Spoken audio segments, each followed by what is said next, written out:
Welcome to r/Am I the Jerk, where Karen has some sticky fingers.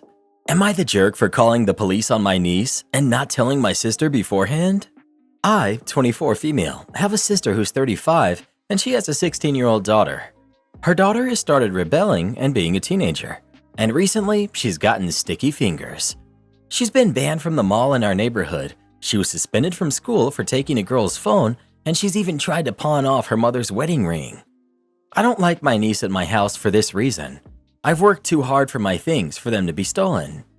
2 weeks ago, I noticed the patio door was unlocked, and I make sure to lock all of my doors before I leave. My fiance suggested we get cameras, so I put cameras in the house. Last week, on Wednesday, my fiance and I went to go look at the wedding venues, and we were gone all day. But when we got back, I only had to unlock the bottom lock to get in the house. So we checked the cameras, and sure enough, my niece and her friends somehow picked the lock to the window, and she was in our house for hours with 2 guys, and they took some money from my purse. They took 2 of my fiance's Rolex watches, and they also took my grandmother's wedding ring that she left for me when she passed away last year from cancer. They were eating snacks and watching TV, shoes on our table and couch, just like they lived here and it was normal. I called my sister and I told her what happened and told her that my niece had 2 days to give me everything back or I'd call the police, and she said she would handle it. Thursday comes around and nothing. Friday comes around, nothing. So I called the police. I showed them the video, I filed a report. I got a call later from my sister, crying and screaming that I should have told her beforehand.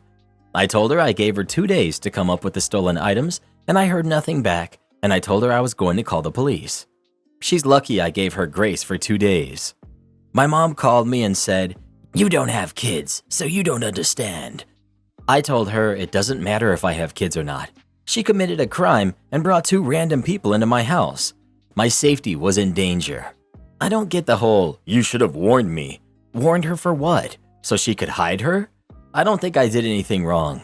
My sister and her husband said they won't be coming to our wedding, and I told them their invitation was revoked when their daughter stole my things. I've been getting threats from her husband. I want to block them, but my fiance says keep all the evidence in case something else happens. Edit. We do have a security system now.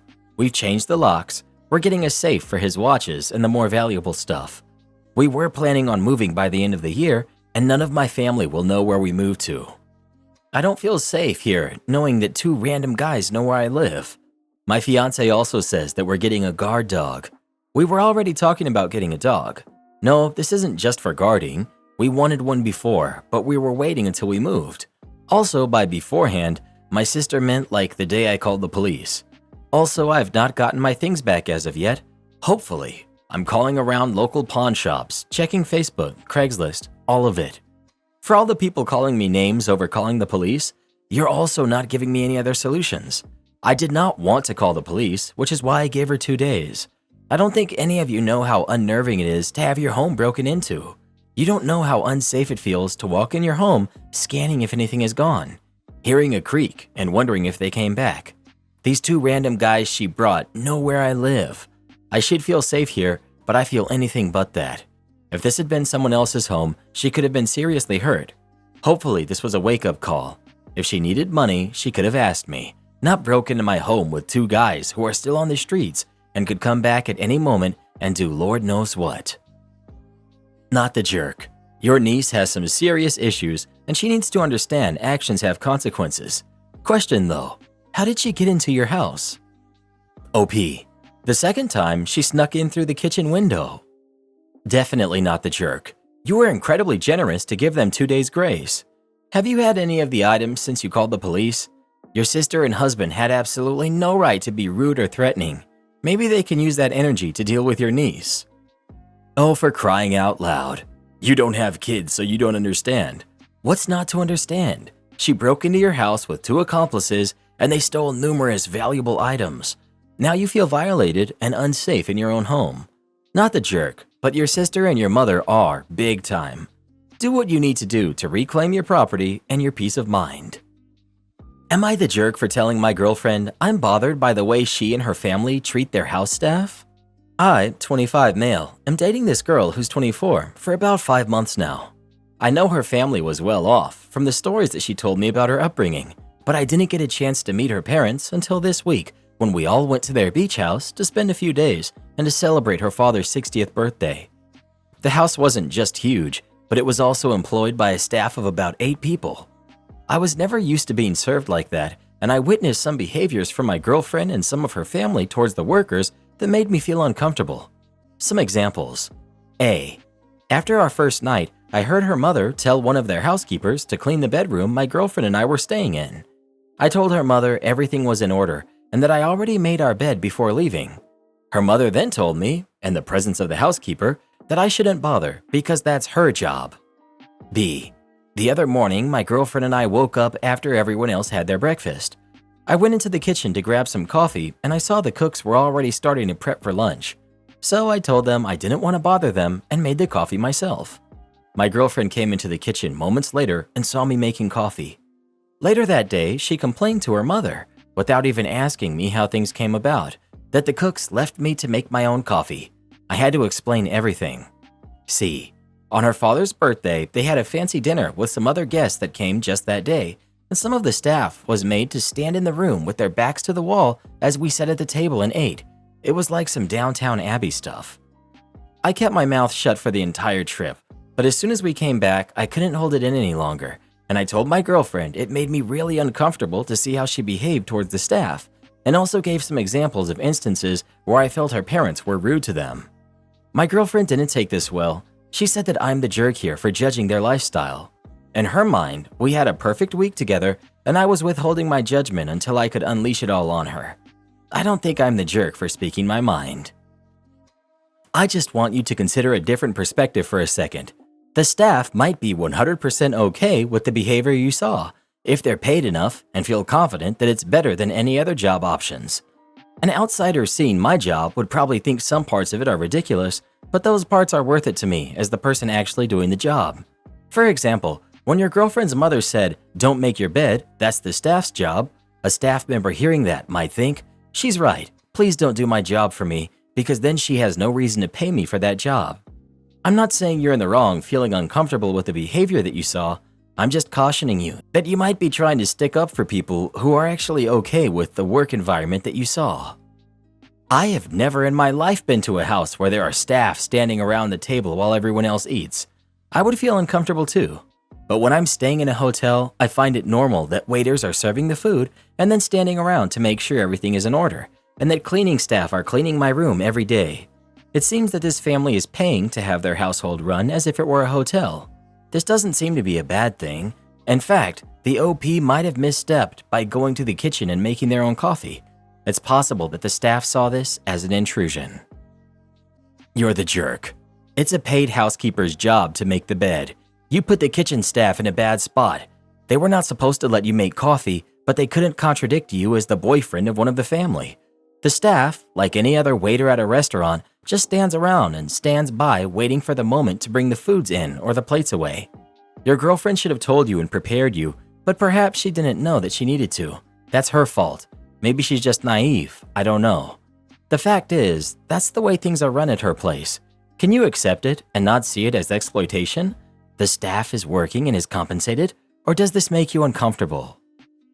You're the jerk. I don't see anything disrespectful here except for you. Going into someone's workplace, the kitchen, and demanding to be allowed to make your own coffee? Would you do that in a restaurant or a cafeteria? Do you know how annoying it is to be getting on with your day and have someone come in going, "Don't mind me, just getting coffee. By the way, where is the coffee? Where do you keep the cups? Sorry, where are the spoons? Do you have sugar by any chance?" The housekeeper is perfectly capable of noticing that you have made your bed and would probably have just had a quick checkup on towels and such. No need to interfere with her job. Not the jerk. Given your other comment that her behavior did a 180 while there, it makes me think that she's definitely not seeing them as people. Having staff stand there while you eat is very weird to me, and so is insisting staff go into your room or stop what they're doing to make you coffee. Her assumptions about it kind of cemented the not the jerk for me, honestly. She did not bother asking you and assumed the staff ignored you instead of telling them not to worry about it, which, if you had not been there to clear it up, could have cost them their jobs. Not the jerk. I understand she was raised to see nothing wrong with this behavior, but in a way, she showed you her true colors during this trip, And maybe your lifestyles have such fundamental differences in terms of value that, in your place, I'd be honestly reconsidering this relationship. But she did nothing wrong. What true colors did she show? She assumed the servants had been unhelpful without checking with OP or assuming he could be unaccustomed to this type of service in a family home. Without having the full picture, she could be jeopardizing these people's jobs or leading them to be reprimanded. And that's not a wrong assumption at face value. If I paid for domestic help and I walked in to see my guests doing what I pay someone to do, yes, it seems like the hired help was not doing their job. Clearly, it wasn't an issue after OP explained that he would make it himself, seeing as the staff were not reprimanded. Well, what do you think? Is OP the jerk or not? Please let us know. Please tell me how the people on Reddit despise landlords, but at the same time have no problem with people having their own house servants and treating them like this. Am I the jerk for staying at my son's wedding after he referred to his grandmother as the most important woman in his life? My son got married a month ago, and ever since then, tensions have been high with my wife and her parents. My wife and I married after the passing of my first wife. Our son was 6 years old whenever she passed. But our relationship had been over for a couple of years before she passed. We had stayed legally married for a while and tried to keep up pretenses for the sake of our son. But we both met people we wanted to be with, and then my first wife passed. I continued to see my wife, the woman I had met and wanted to be with, but I did not introduce her to my son for another year, and I saw her far less for several months while I focused on my son and helping him through the loss of his mom. My son was 7 when he met my wife, and I admit my wife and I married quickly. He was a few weeks shy of 8 years old, and he struggled with my wife being part of our lives. He was still in therapy, but we also did some group therapy together with a different therapist. He was respectful to her, but emotionally distant. He was not affectionate and did not love her. Over time, she did take on more of a parental responsibility, but we didn't jump straight into that. I didn't marry her to pawn my son off on someone else like some men do. I was always engaged in my son's life, and I always parented. He always turned to his grandmother, his mom's mom. He would call her regularly and would turn to her if I wasn't around and he was upset about something. He would see her as often as he could, and eventually, per the advice of the therapist, and after talking to my wife about how she was struggling doing all the parental things, but him being emotionally distant with her, I decided she should try to fill more of a friend or an aunt kind of role, and not that of a parent. She wasn't okay with it at first, but then admitted it would wear on her if he never returned her love or see her as a mom to him, and he was clear in therapy that he didn't want her as a second mom. He wanted nobody as that. Fast forward to the wedding, and during the toasts, my son thanked me and my wife and his grandmother, and mentioned his mom and how she was always his number one, but how after she passed, his grandmother was the most important woman in his life until he met his wife, and how they both loved her. My wife became very upset upon hearing this. She told me she wanted to leave once the speeches were done. I told her I didn't want to leave my son's wedding. She asked how I could stay when he showed how much he doesn't really value her or love her. She left, and I stayed, and she ended up at her parents' house. When I got home, she told me she felt abandoned, and her parents told me I was a bad husband and I should have put my son in his place and told him only one living woman deserved to be declared the most important woman in his life, besides his wife, and that was my wife. They feel I should have left with her because the ceremony was over and it was just the reception. Am I the jerk? Not the jerk. Sounds like you did things right with your son in his grief. Until the end, this was a beautiful story and you should be proud. I'm sure you know that your son turning to his grandma was normal. I think on some level, you know your wife's reaction, and her parents, was not. I do sympathize with your wife that her dreams of being his mom didn't work out, but that was naive of her. I can understand her being hurt, but her behavior isn't okay. She took on the role of an aunt and a friend, which is appropriate, and she was treated as such at his wedding. I also applaud you for raising a son who spoke from the heart. Not the jerk. Your wife was thanked in his speech. He recognized her.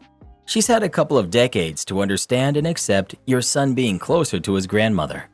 It's not how she hoped her step-parent relationship would work out, and I understand her disappointment, but there was no need to be dramatic about it and be especially hurt and make a statement by leaving, even a quiet one. Being a step-parent is ground zero, the absolute most thankless job there can possibly be on this or any other planet. That being said, the best way to deal with it is to grow a very thick skin and just be gracious.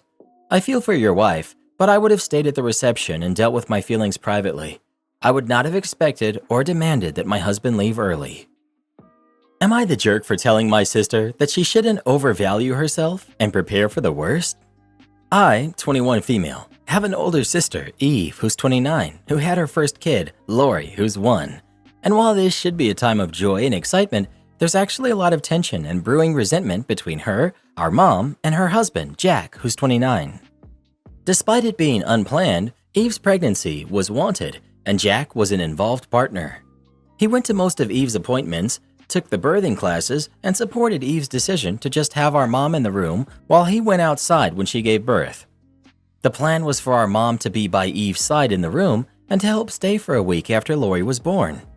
Everyone was cool with this, but unfortunately our aunt got into some drama with her husband in another state, and our mom rushed over to be at her sister's side.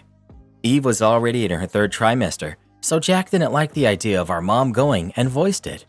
Our mom tore Jack a new one, and Eve even got on his case about it, so he apologized. However, Eve ended up going into labor, and Jack ultimately was the one in the room while our mom was away. When she called, our mom expressed being sad over not being there for the birth of her first grandchild, and she and Eve decided that no one else in the family would see Lori until she got back, without discussing it with Jack first. He was understandably not happy, as his mom lived about 45 minutes away and was looking forward to meeting Lori too, as she was the first grandchild on both sides. Eve pulled the "I just gave birth" card, and Jack reluctantly allowed it. On the day that our mom was supposed to come back, she missed her flight and couldn't get a new one until the following morning. Our mom could have just rented a car, but she didn't want to spend the money since the airline wouldn't refund the money. Jack brought up again allowing his mom to come visit, but Eve refused, citing that he already agreed. Unfortunately, Jack's mom was in an accident and she passed before ever getting to meet Lori, since Eve wouldn't even allow a video chat. Jack was distraught. He moved to the guest bedroom, went to the funeral alone, and refuses to engage with Eve at all. Jack's side of the family keeps calling and messaging Eve to tell her what a selfish and awful person she is, and Jack refuses to defend her. Eventually, Eve got sick of it and packed up and left to our mom's house to teach Jack a lesson, but he hasn't texted or called. Our mom thinks that he just needs some space and that he'll call soon, but I just laughed at that. I didn't mean to, though. My mom and Eve asked me why I laughed, and I tried to brush it off and even leave, but they wouldn't let me and they kept pressing me for an answer. Eventually, I told her that while the accident wasn't her fault, she did keep Lori away from Jack's mom, meeting her for a week, and now she never will. There's no way Jack is ever going to love you enough to forgive that, and that you should prepare for the worst. Eve started to bawl her eyes out while mom went off on me, so I left. Am I the jerk? Edit. Just to clarify, because I keep seeing this when the accident first happened, Eve apologized 3 separate times. Jack has admitted to this, and Eve intended to go to the funeral with him, but he drove off without her. Jack does interact with Lori. It's Eve that he's icing out, and my niece is the only thing he's willing to talk to Eve about. Jack had been living in the guest room for 5 months before Eve left. She's offered to go to couples counseling, but Jack has refused. I'll probably get downvoted, but who cares? Not the jerk. Your mom showed time and time again that her first granddaughter isn't that important to her. The fact that Jack's mom would never meet his niece is something that Jack would never get over, and he's right. His mom was denied access because the other grandmother would rather cater to her adult sister than meeting her granddaughter. That woman passed with the wish to see her first granddaughter. Jack and the rest of the family are never going to forgive your sister for this. Hopefully, they won't take it out on the baby. Let this be a lesson. There are so many posts on this thread with pregnant women who are adamant that they get to dictate everything about a pregnancy because they're the one carrying the baby. It's my medical event. It's my body. It's my delivery and birth journey. Me, me, me, me, me. It's all about me. The pregnant woman, and anything I say goes, even though I didn't make this baby on my own, and I will darn well insist that the other, the male, parent provides 50% of the care, emotional, financial, etc. The women of Reddit want it both ways. To be in complete control of everything about their pregnancy until they run into an inconvenience, and then it's complaining how their partners don't show up. It's a joke.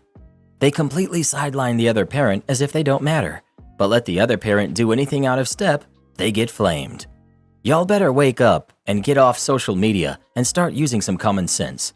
You are not special because you became pregnant. This has been going on since forever. Get over yourself and work as a team. Stop feeding into this BS pregnancy social media trend. How selfish do you have to be to insist that no one can meet a baby until the mother's parent has done so first? This is so insane. And had Jack actually let his mom meet the baby, so many of the comments would be lambasting him for not supporting his wife who just gave birth. OP, you're not the jerk. You gave your sister a reality check because more than likely she's going to be co-parenting with Jack as a single woman. This is something that he may rightfully never get over. What a complete and utter mess, born out of unwarranted entitlement that pregnant women, new moms, and stay-at-home moms can do no wrong and always know best. Poor Jack and Lori. Am I the jerk for telling my wife that she needs to pay the $2,000 to fix her do-it-yourself project? My wife and I have a shared account that we put money in for shared bills. The rest of the money will stay in our own bank account. My wife has a habit of doing do-it-yourself projects that she has no idea what she's doing. Sometimes it's small, other times it's a huge mess. I have had conversations so many times that her big do-it-yourself projects, we need to agree if she can do it.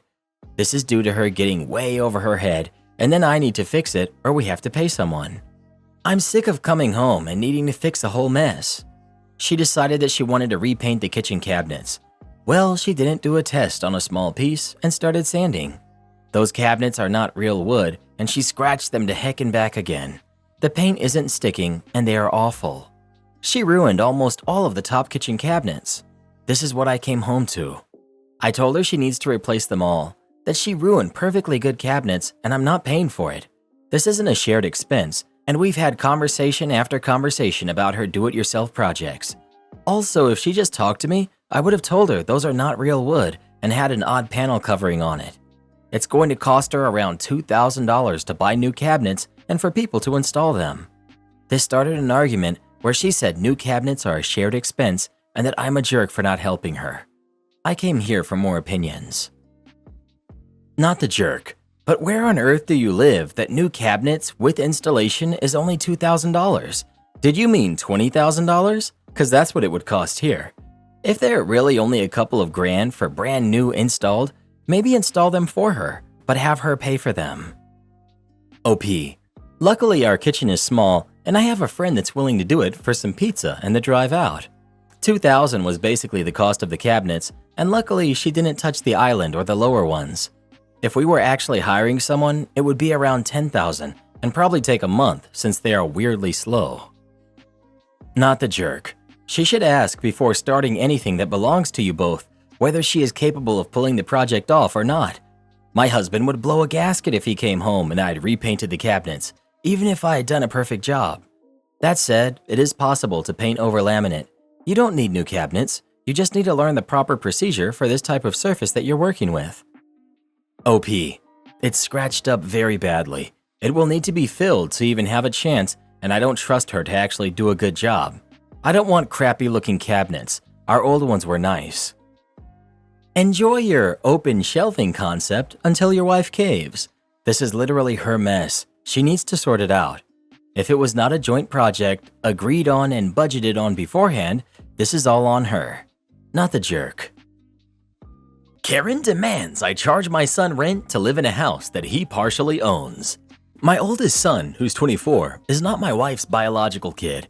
He was my son with my late wife. My late wife and I bought a 3-bedroom house when we got married. When I remarried, my current wife moved into this house with me, but I never put her name on the deed. The house was only in my name. My wife and I ended up having several kids and needing to move into a bigger house. When we bought our new home, she wanted me to sell the old one.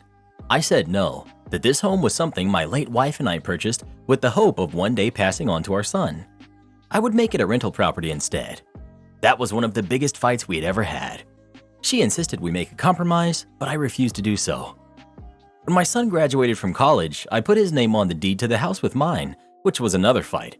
but I felt he was the appropriate inheritor to his mother's share. I didn't share any of the rental income with him though, as I was still paying all of the taxes and insurance. At this point, the mortgage is paid off. I net over $2,000 a month from this house, which goes into the household budget. My son just got engaged and he wants to move into the house after he marries his fiancée. He suggested he pay half of the rent and eventually buy out my share of the house. I told my son I agreed to his plan of saving up to buy out my share, but instead of paying rent, he should just take over the taxes and insurance. We agreed to this. My wife is livid and says that I'm a massive jerk for dramatically decreasing our household income without consulting her. She likened my decision to financial mistreatment. I suggested we downsize to a smaller house now that our oldest two kids are leaving the nest, and we could rent out the larger one and be in the same situation as before, owning two homes and getting rental income on one. She called me a selfish jerk and won't even speak to me now. Am I the jerk? You're the jerk. Why even get married if you refuse to take anything that your wife says seriously?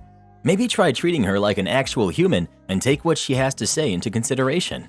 There's no telling how many years this woman has been allowing you to be her husband, sharing her life with you, building a family with you, and even at this point, after all these years, you still flat out disregard what she has to say because you side with your daddy's boy. If she had known you would go on to pick your nepotism baby over her, I doubt she would have wasted her life with you. I hope she leaves you and is They always say that. I hope she leaves you and is able to get her fair share, which involves you selling that house and splitting the profits with her, not with your daddy's boy who wants to live in daddy's house for the rest of his life. Your wife deserves so much better.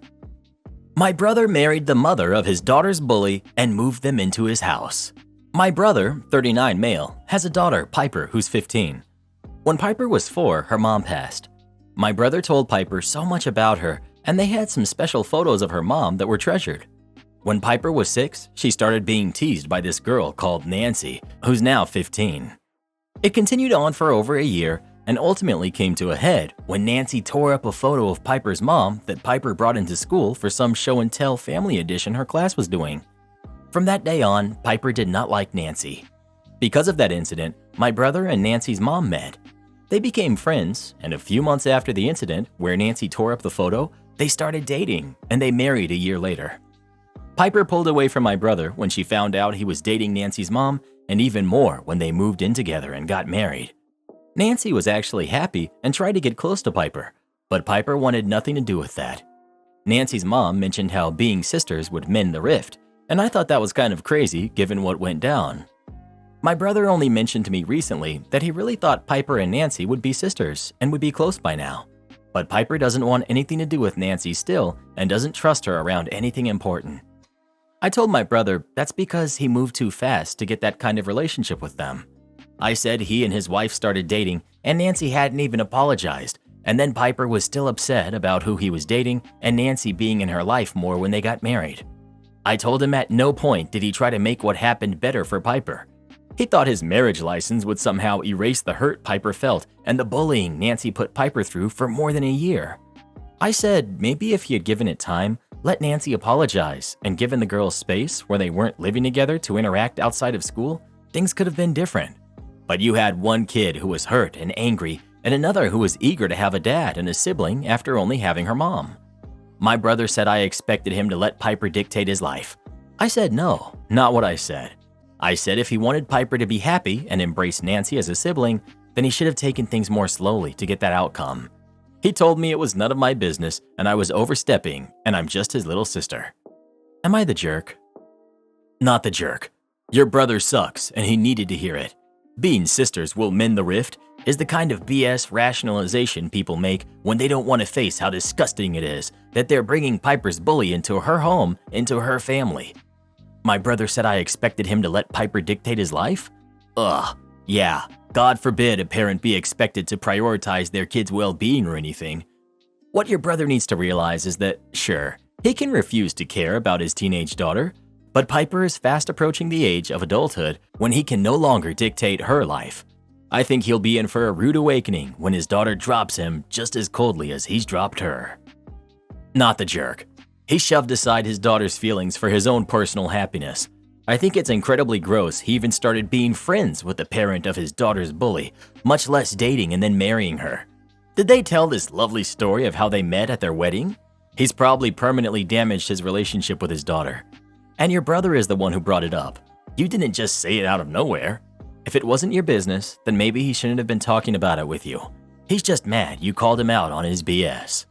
Do this next. Tap here on your screen to come see our new podcast playlist, where you'll find thousands of hours of the best stories you've ever heard. Or tap the one on the right. That episode is specifically just for you, based on other videos you've enjoyed the most.